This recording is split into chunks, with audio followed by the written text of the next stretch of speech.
Silence of the evening was palpable, like a soft plaid covering the house.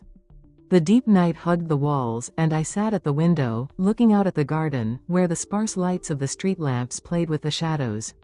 On nights like this, the past piled up with a special heaviness, not allowing me to breathe or distract myself. 16 years ago, my life turned upside down. My husband had cheated on me and left me for another woman, as I later learned, a woman of ill repute. It was like a punch in the gut, sudden and devastating. I tried to find my footing, to learn to live again, but the wound of betrayal was slow to heal. Years later, he came back, alone, but with a boy to whom I was to be a mother. Ron was a teenager then, stubborn, wary, and the distance between us grew with each passing year. I tried, sincerely, to be more than just a stepmother to him, but all my efforts crashed against his cold armor. He was a grown man now. He hardly needed my care, but I continued to cling to what little maternal feeling I could muster. In the evening the house suddenly came alive with a strange sound.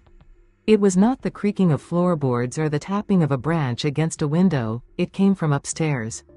Anxiety squeezed my chest. I hesitated at first, not daring to disturb Ron's privacy, but something compelled me to climb the stairs. The light from the bathroom was dim, as if dimmed on purpose. The door was ajar, and the faint sound of water came from somewhere inside.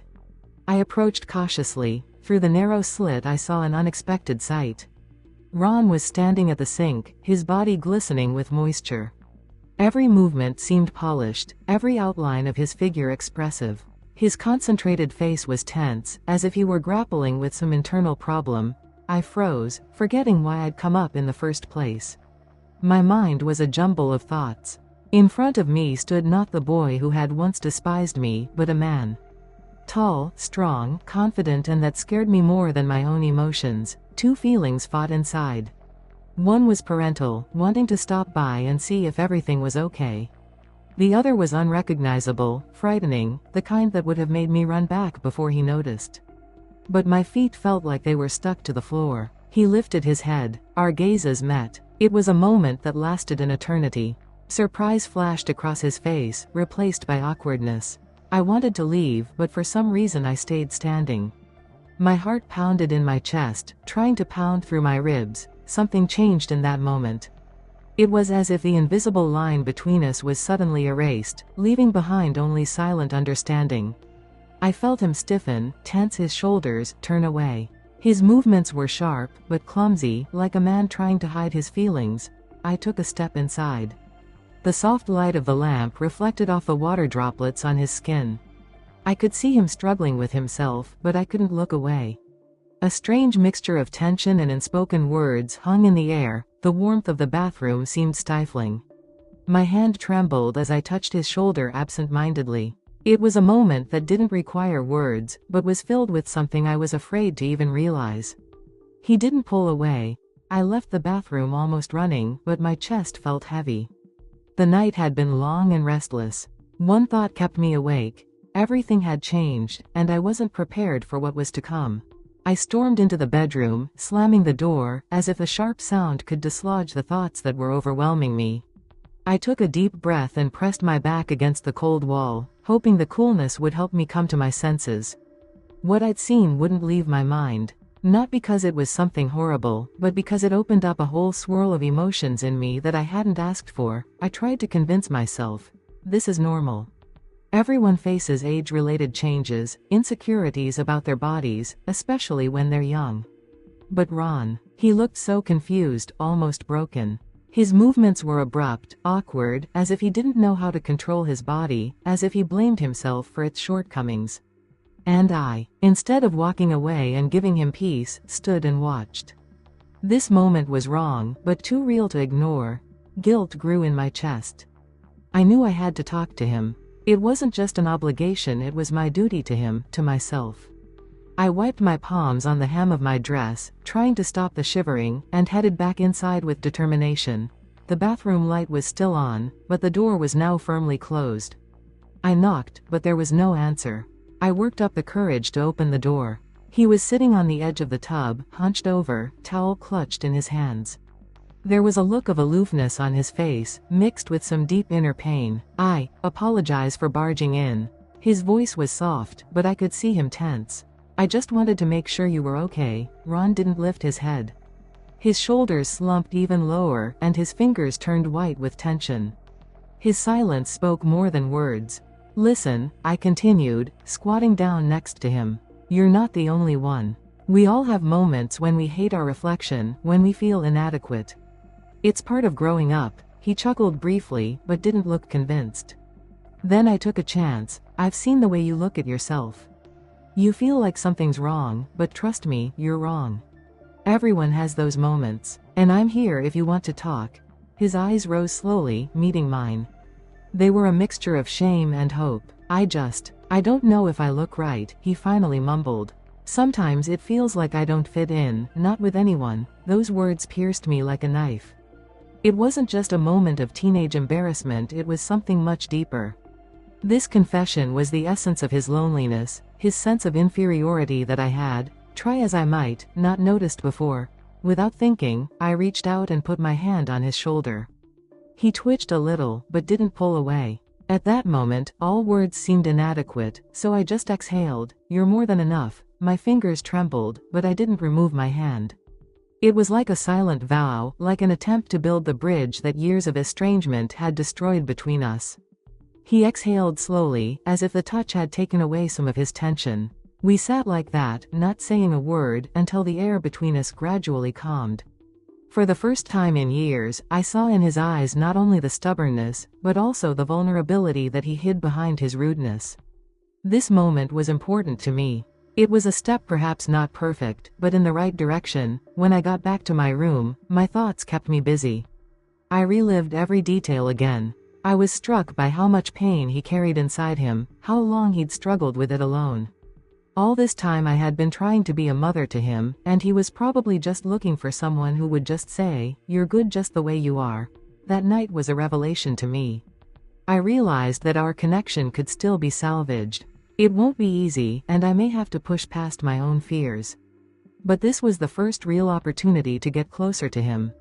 And now I knew I would do everything I could to make sure he never felt inadequate again. That evening, a heavy silence enveloped the house. I paced the kitchen, trying to distract myself, shifting plates, wiping the countertops when I didn't need to. All my thoughts were not here, but in another time and place where something had happened a few hours earlier that I couldn't get out of my head. The image of Ron, his confused face, his trembling hands, his squeezed voice. It all came back to me like hammer blows, mercilessly shattering my composure. Somewhere in the back of the house I heard his footsteps. Uneven, cautious, like he wasn't sure if he should come down. I heard his door creak open, and then the sound of water splashing in a glass. Each rustle was amplified many times over in the emptiness of the house. My fingers clenched on the rag I kept holding on to for some reason, like an anchor to keep me from drowning in my emotions. Ron walked into the kitchen, his movements slow, tense. He paused at the door for a moment, and then, as if gathering his wits, walked over to the table. His gaze was directed downward, avoiding meeting mine. My back was to him, but I could feel his presence as keenly as if he were standing a few inches away. He poured himself some water, and the sound of the glass on the stone countertop echoed in my head. His silence stretched like an eternity until I turned around. Our gazes met, and in his eyes I saw not only embarrassment, but a deep vulnerability I'd never noticed before. He wanted to say something, but he couldn't find the words. "You shouldn't blame yourself," I said finally. My words sounded soft, but unsure. His face was still, but I could tell from the tightness of his lips that he could hear me. Ron lifted his hand and ran it through his hair, his movements tense. He sighed, and then, as if he couldn't hold it all in anymore, he spoke. "When I look in the mirror." His voice was quiet, almost a whisper. "I don't see the person I want to be. No one will love me with this body shape and size. I'm pathetic." Those words pierced me like a sharp knife. I raised him from an early age, trying to replace his mother, trying to be a support for him. But had I done everything right? I realized that behind his calmness, his detachment, there was a deep insecurity that I hadn't given much thought to before. I took the glass of water and set it in front of him, gesturing for him to take a sip. He clearly needed it. Then, overcoming my own embarrassment, I sat down across from him. Growing up, It's not easy, I said finally, trying to speak firmly. Everyone goes through it. All the doubts, all the worries are part of the journey. And you know, I've always been proud of you. You've always been good enough, and you will be when you gain more experience, and I'll help you with that. He lifted his eyes, a faint glimmer of hope in them. His shoulders relaxed a little, as if my words had lifted some of the weight he'd been carrying. That night I lay in bed, staring at the ceiling. The house had fallen into silence again, but it felt different now. There were still questions between Ron and me that had no answers. But I knew one thing. I had to support him, to help him find himself, to help him realize that he was always more than enough. Ron, I started, trying to speak softly. You know, yesterday, on the porch. You were right. We can't just forget everything. But that doesn't mean we can't accept it. He looked at me out of the corner of his eye, but he didn't say anything. I felt the tension between us fill the space again, but it wasn't as suffocating as it had been before. We're both confused, I continued without waiting for an answer. But we're family. We have to be stronger than this. His shoulders slumped slightly, but he still avoided my gaze. I gave him time, realizing he was having his own internal struggle right now. Finally, he spoke quietly. I keep thinking I did something wrong. That I'm the one who messed up. Those words were a knife to the heart. I knew there was more behind that thought than simple guilt. It was self-doubt that I hadn't noticed before. I gingerly reached out, placing my hand on the bench next to his. It's not your fault, I said with a confidence I barely felt myself. We just need time. Time to figure out how to move forward. He finally turned his head and looked at me. There was pain in his gaze, but also something else, a faint spark of trust that hadn't been there before. The days went by slowly. My husband didn't notice anything, preoccupied with work and daily chores.